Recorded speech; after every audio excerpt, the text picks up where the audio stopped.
ظلم کا مطلب یہ لغوی اعتبار سے بتا رہا ہوں، لغت کے اعتبار سے، کہ کسی چیز کو کوئی خاص اور خصوصی مقصد کے تحت پیدا کیا ہو اور وہ اس کے اندر استعمال نہ ہو رہی ہو بلکہ کسی اور چیز اور کسی اور جگہ کے لیے استعمال ہو رہی ہو، اس کو کیا کہتے ہیں؟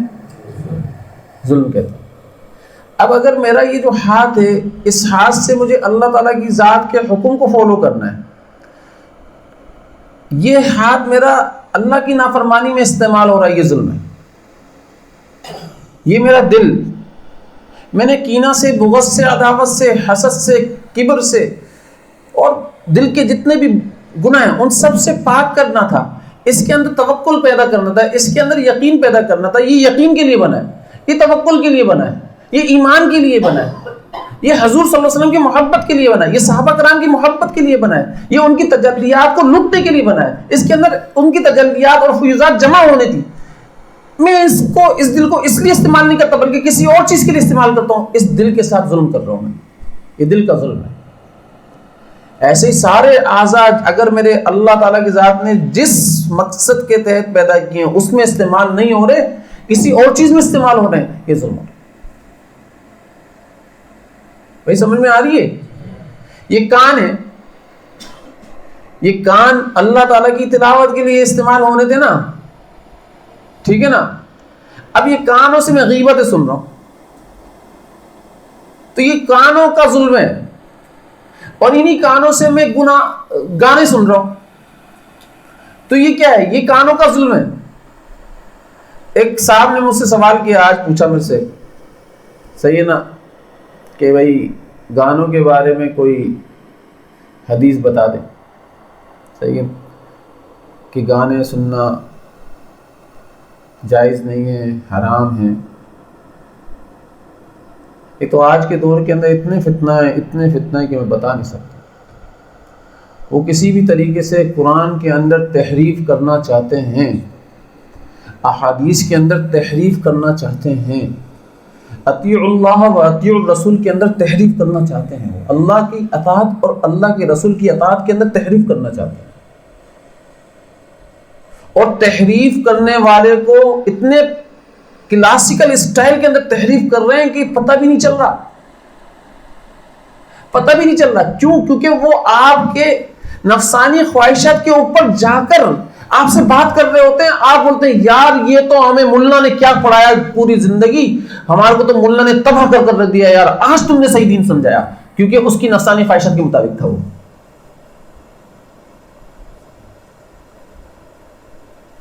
ارے اللہ کے نبی صلی اللہ علیہ وسلم نے حدیث کے اندر فرمایا ہے کہ میں، دیکھو سمجھنا، میں موسیقی کے آلات، گانے بجانے کے آلات کو ختم کرنے کے لیے مبعوث کیا گیا ہوں۔ مطلب آپ صلی اللہ علیہ وسلم اپنے بھیجنے جانے کا مقصد بتا رہے ہیں کہ مجھے کس مقصد کے لیے بھیجا جا رہا ہے، تو پتہ چلتا ہے کہ آپ صلی اللہ علیہ وسلم کو گانا بجانے کے آلات کو ختم کرنے کے لیے بھیجا جا رہا ہے بقول آپ صلی اللہ علیہ وسلم کی ذات کے۔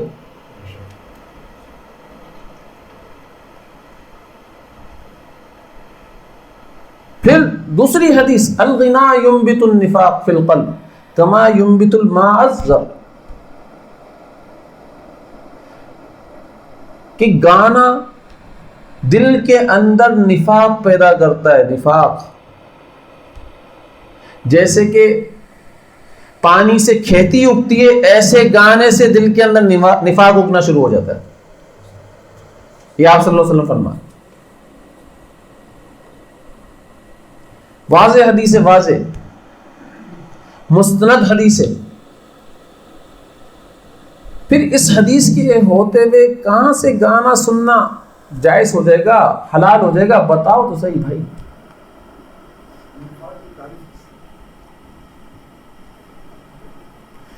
نفاق کو سمجھنا، جو دین آپ صلی اللہ علیہ وآلہ وسلم لے کر آئے ہیں جو دین آپ صلی اللہ علیہ وآلہ وسلم لے کر آئے ہیں، ان کے بارے کے اندر یہ چیز پیدا ہونا کہ بھئی یہ صحیح نہیں ہے، تو آپ کے دل کے اندر آپ صلی اللہ علیہ وسلم کی احادیث کے اعتبار سے شک پیدا ہو جائے گا، شکوک پیدا کر دیے جائیں گے، شبہات پیدا کر دیے جائیں گے صرف اس گانے کی وجہ سے۔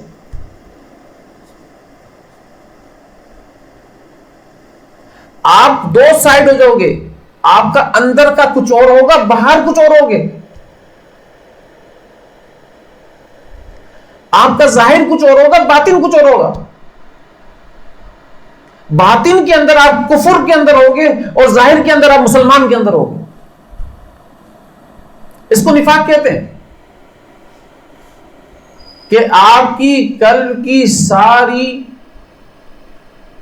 شریانوں کو بلاک کر دیا جائے، جہاں سے آپ صلی اللہ علیہ وسلم کے فیوزات آپ کے قلب کے اندر آنے تھے وہ ساری بلاک کر دی جاتی ہیں، روک دی جاتی ہے صرف گانے کی وجہ سے۔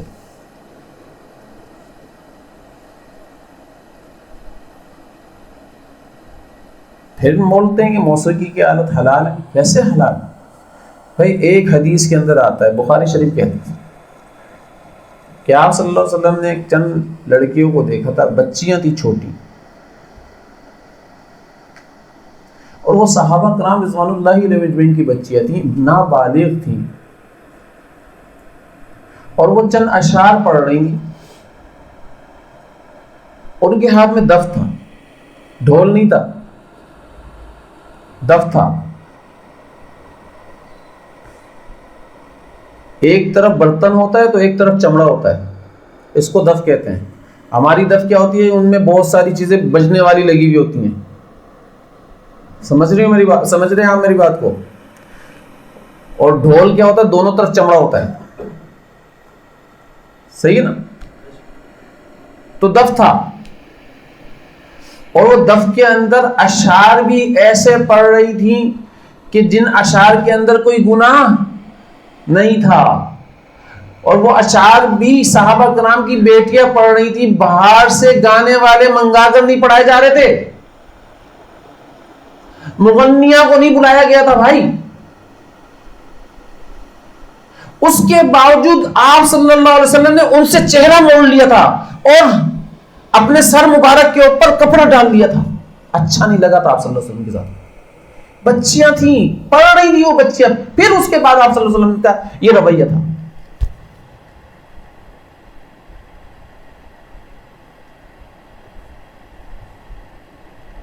پھر اس بیس کے اوپر اسی بیس کو پکڑ کر اگر کوئی بندہ بولے کہ آلت لا گانے کے آلات، بھائی حرام نہیں، کہیں پر کسی جگہ پر نہیں لکھا، تو بھائی یہ کیا ہے؟ کسی صحابی کے دور کے اندر دکھا دو کہ کوئی کھلم کھلا گانا گاتا ہو۔ آپ صلی اللہ علیہ وسلم ایک دفعہ گزر رہے تھے، گانے کی آواز آئی، آپ نے تیزی کے ساتھ، سختی کے ساتھ کانوں کے اندر انگلیاں ڈالی، اور صحابہ کرام کو بھی فرمایا کانوں کے اندر انگلیاں ڈال لو، اس کی آواز تمہارے کانوں تک نہیں جانا چاہیے، اور کانوں کے راستے سے دل میں نہیں اترنا چاہیے۔ یہ کیا تھا؟ اس کو کیا کہیں گے؟ آج تو ہم گانے محفلوں کے اندر سن رہے ہوتے ہیں اور دل چاہ رہا ہوتا ہے کہ بھائی ہماری روح کی غذا حاصل، ارے روح کی غذا نہیں، شیطانی غذا حاصل ہو رہی ہے تجھے، تیرے دل کے اندر نفاق پیدا کیا جا رہا، تو ابھی اس کے سننے کے بعد کوئی نہ کوئی منافقانہ رویہ اختیار کرے گا، منافقانہ سلوک کرے گا کسی کے ساتھ، تو منافق بن کر زندگی گزارے گا، تجھ سے کسی کو نقصان پہنچنے کا آپ اندیشہ ہوگا کیونکہ تو گانا سن رہا ہے۔ اب تجھ سے نقصان پہنچے گا ہی پہنچے گا، تو فائدہ نہیں پہنچا سکتا، کیوں؟ کیونکہ تیرے دل کے اندر نفاق کا بیج بو دیا گیا، اب وہ پودا بن رہا ہے، درخت بن رہا ہے، تو کیسے؟ تو بھئی گانا سننا حرام ہے، حرام۔ کوئی یہ کام کرتا ہے تو حرام کام کرتا ہے، اور اس کی سزائیں بھی بڑی سخت ہیں۔ سیسا پلائے کرنا کانوں کے اندر ڈالا جائے گا، یاد رکھنا۔